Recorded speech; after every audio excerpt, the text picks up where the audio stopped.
So what's up mga ka-action, mga kakamping, no? Muli naman po tayo nagbabalik sa ating panibagong video, panibagong reaction mga ka-action, mga kakamping. May gusto lang ho tayo na pag-usapan regarding po ito sa naging sagot ni Vice President Sara Duterte sa summon ho mga ka-action. 'Di ba? Mukhang biglang tiklop ho ito. Mukhang nawala ang atapang ni Vice President.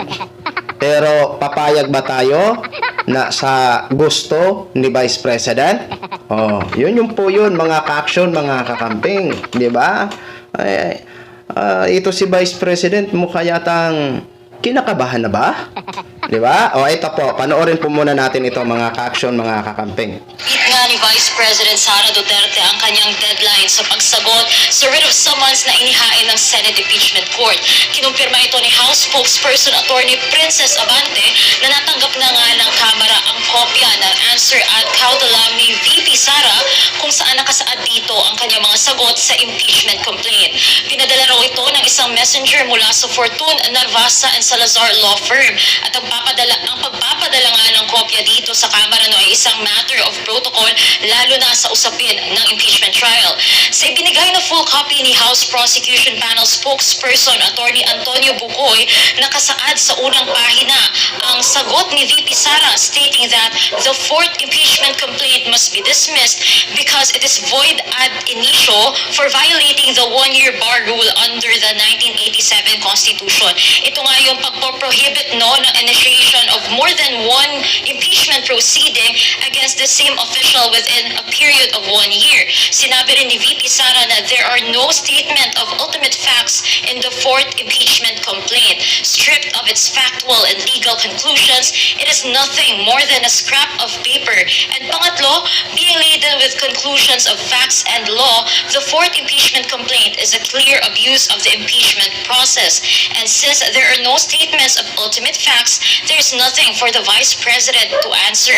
Inaasahan naman no ni House Prosecutor at Manila Representative Joel Chua itong pagsagot nga ni Vice President Sara Duterte sa writ of summons. Nabanggit niya ito kanina sa kanyang press conference at malaking bagay daw hindi lang para sa Kamara kundi sa publiko ang sagot ng bise para gumulong na ng maayos ang kanyang paglilitis dahil marami na nga ang naghihintay at nakatutok sa paggulong nito.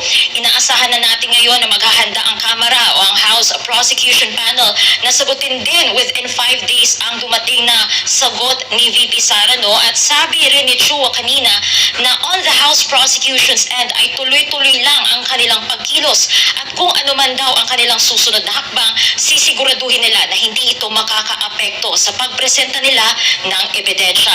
Sa ngayon, ayon kay Bucoy no, sa isang Viber message kanina ay pinag-uusapan pa raw ng House Prosecution Panel ang kanilang mga susunod na hakbang at kung sakali mang may pahayag sila ay agad din nila itong ipagbibigay alam sa publiko. At yan muna ang latest. So yun na ho mga ka-action, no? Narinig na ho natin ang pinakadahilan kung bakit gusto niya ipabasura ho, 'di ba? For violating 1-year bar rule under 1987 Constitution. Ayun. Kung hindi ako nagkakamali, siguro maaari ka lang mag-file ng isang impeachment complaint sa loob ng 1 taon. Correct me if I'm wrong, 'di ba? Pero ang tanong ko sa inyo, papayag ba kayo na ganito lang ang mangyayari?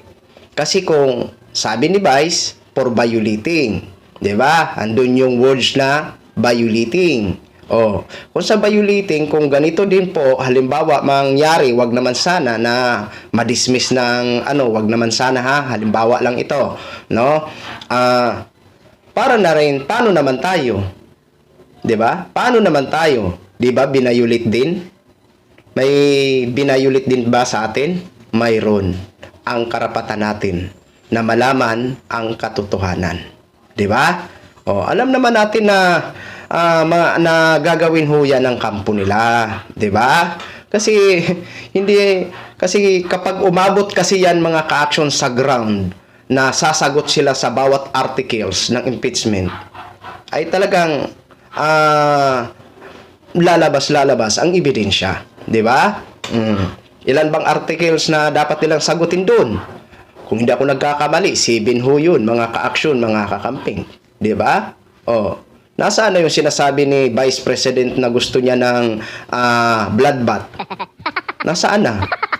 Eh bakit ngayon biglang kinabahan kayata? 'Di ba? Alam natin mga ka-aksyon kung alam nyo, pag ganito ng ganito, lalo lang napapaisip talaga ang taong bayan.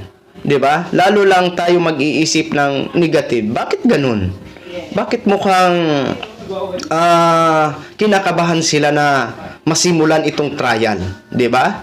Pero aabangan ho natin ito mga ka-aksyon sa susunod na 28th Congress ho. Doon natin malaman 'yan, 'di ba? Kasi ang siguro July na 'yan mag-i-start mga ka-aksyon, mga kakamping. Pero sa mga ganito, ano bang masinyo? Kinakabahan ba? O ano ba? 'Di ba? Kasi ito sana ang chance ni Vice President, 'di ba? Para malinis niya sa taong bayan, sa atin ang kanyang pangalan. Dapat talaga sumagot talaga siya diyan, 'di ba? Pero kung ito na ang style ng kampo nila, hindi rin maiwasan ang magiging negative ang ating pag-iisip, 'di ba? Oh, yan lang ho mga ka-aksyon, mga kakamping no. Share ko lang ho sa inyo. Maraming salamat po sa ating mga viewers Luzon, Visayas at Mindanao all over the world. Ako po ang inyong lingkod, si The Action Man. Have a good day, everyone. Beautiful.